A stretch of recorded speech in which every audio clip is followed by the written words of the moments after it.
Let's take a closer look at what we learned from the first F1 race after the summer break.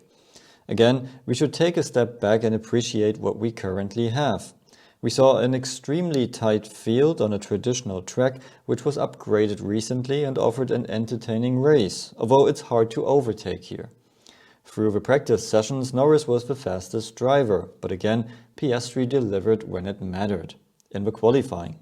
He could secure pole position, and in the race, Piastri could keep Norris behind him, while Norris, again, lost the first lap to Verstappen and needed to work hard to get it back.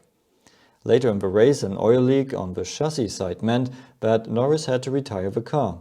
What does that mean? It means that the oil leak was somewhere from or to the oil radiator, so it might have been a not perfect connector. And that is something McLaren is responsible for and not engine partner Mercedes. It is unfortunate because they had no technical problem last year. Of course, that is bad luck for Norris, but even without this problem, he wasn't in a position to win this race under normal circumstances. He lost every one of the restarts after the safety cars, and if he got close to Piastri, the Australian increased his pace. Also, Piastri confirmed he only drove fast when he had to.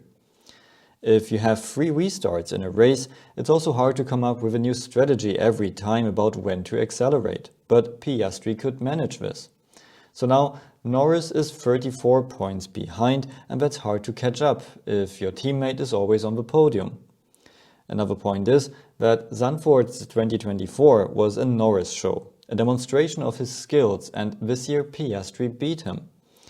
We also had the story of the rookie on the podium. Hadjar had a strong weekend, qualified in 4th position before Mercedes and Ferrari, and he could keep this place during the race. Leclerc and Russell tried to overtake him, but they couldn't.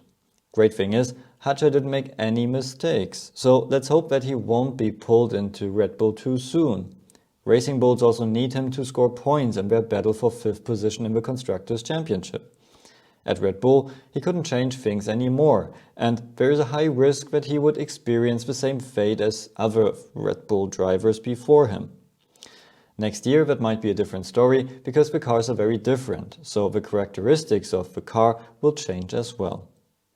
At Ferrari we could see a disastrous race which ended with a double DNF.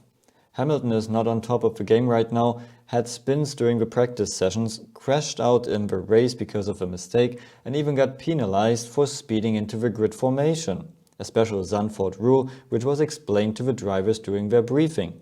So Hamilton goes to Monza with a 5-place grid penalty, which adds pressure. We can see that the current era of cars doesn't really fit Hamilton. So if he should still drive next year, the cars could fit him a bit better because of their flatter floors, which is a bit more similar to pre-2022 cars. And Leclerc was taken out of the race by Antonelli, the Mercedes rookie under high pressure, who has to deliver and simply had to try the move. From a technical point of view, it was not ideal that Leclerc lost his nose cone during the crash, so for another front impact, he wouldn't have a crash structure. Maybe the FIA will look into that. And we also saw lots of drama and overtakes in the back. So, all in all, another interesting race with lots of stories in a super tight field. Enjoy it while it's on. See you at the next one.